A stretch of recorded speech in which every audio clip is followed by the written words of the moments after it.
Welcome to Heian Haven. I'm Dawn.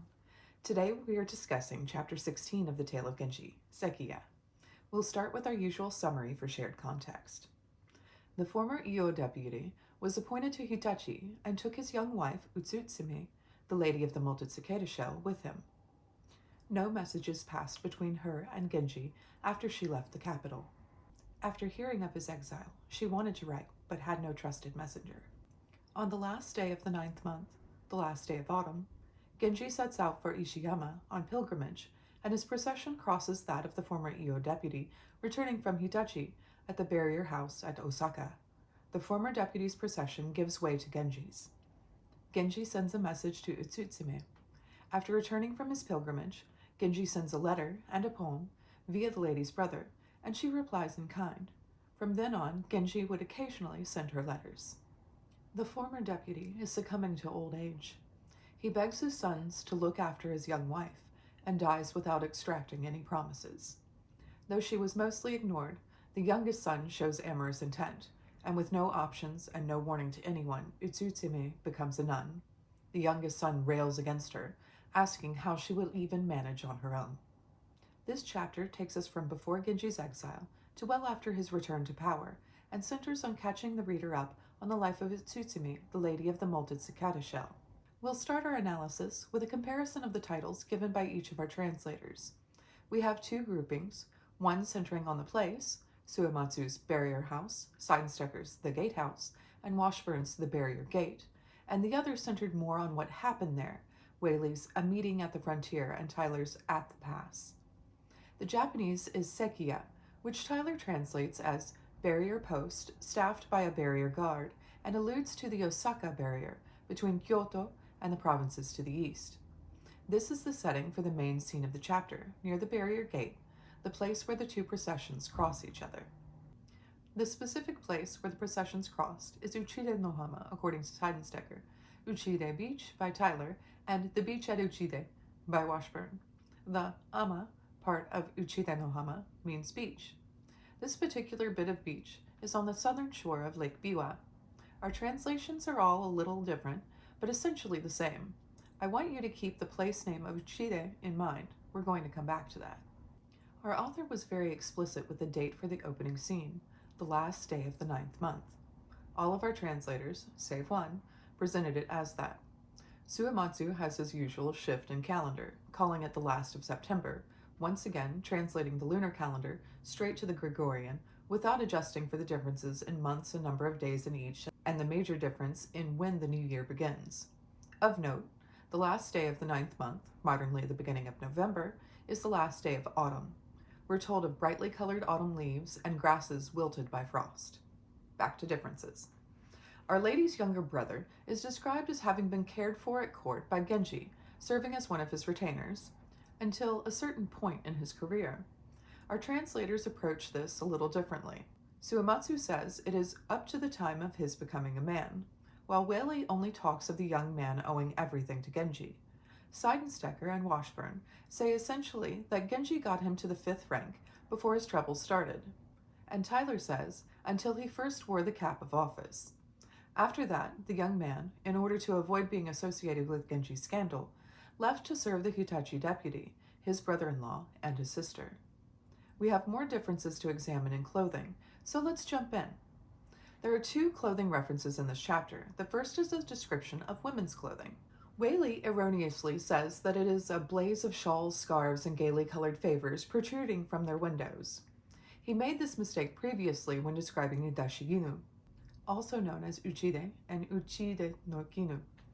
We've spoken of this practice once before in Chapter 9, Aoi. Idashiginu means putting out one's robes, and is described in Liza Dalby's Kimono, Fashioning Culture. Ladies sat behind blinds with the hems of sleeves, robes, and trousers carefully arranged. The ladies are advised to pull out one leg of their long trousers fairly fully, then align the front of the inner robes and the chemise, pull 2 or so of the inner robes well out, and arrange the ensemble right up to the edge of the base lintel. The ladies then sat, their color choices winning them notoriety or derision. Doris G. Bargen, in Mapping Courtship and Kinship in Classical Japan, The Tale of Genji and Its Predecessors, has this to say. In Idashiguruma, or idashiginu from the carriage, the concealed woman attracted notice by deliberately displaying a small part of her multi-layered robes from under the carriage's lowered blinds or hanging curtains. This socially sanctioned, tantalizing display functioned not only as a signal of her desire to be admired for excellent taste in attire, but also as a subtle indication that she was by no means averse to male attention. Shonagon witnessed several courtiers impatiently seeking to extract a poem from an unknown lady because of the striking color combinations spilling from the back of her carriage.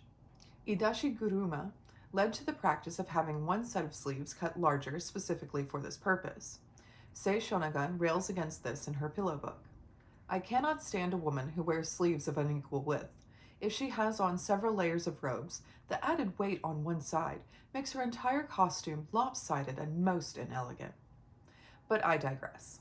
Seidensticker's description is much better. The lady's sleeves and skirts protruded gaily from the blinds of perhaps 10 of the carriages. Tyler's description is much like Seidensticker, but Washburn has the most accurate description. The colorful hems of the lady's sleeves and trousers draping out from beneath the blinds on 10 or so of the carriages were splendidly refined.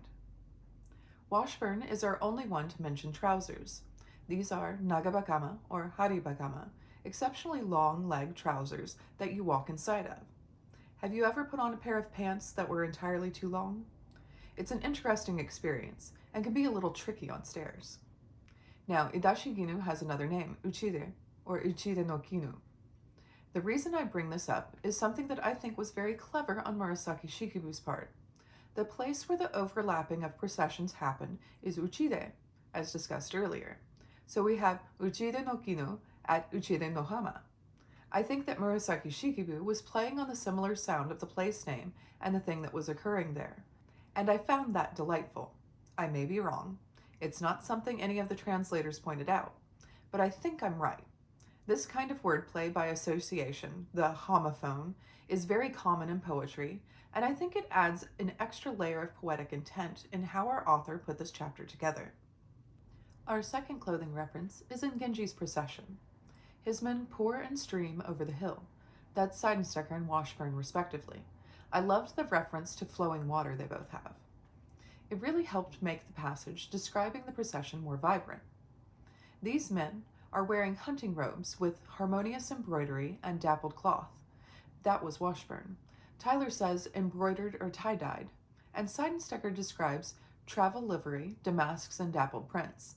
Even Waley includes a description of a blaze of many-colored traveling cloaks, some richly embroidered, some batik-dyed, of every pattern and hue. No matter how they're described, this ensemble is the one I spoke of in Chapter 15, consisting of a kariginu and sashinuki as the outermost layers. I'm fascinated that there was embroidery, and I wish I knew what it looked like. And then we have dappled cloth, batik-dyed, and tie-dyed. Batik and tie-dyeing are both resist dyeing methods. Batik uses wax, and tie-dye or shibori would use thread, wax, and or clamps as resists. In dyeing, a resist resists the dye, preventing it from penetrating the cloth and leaving the area with the base or original color. Resist dyeing has been referenced in Japan as early as 238 CE, and surviving examples date from 756, just before the Heian period. My mind is already working on trying to incorporate some resist dyeing into upcoming garment projects. I'm sure you're shocked.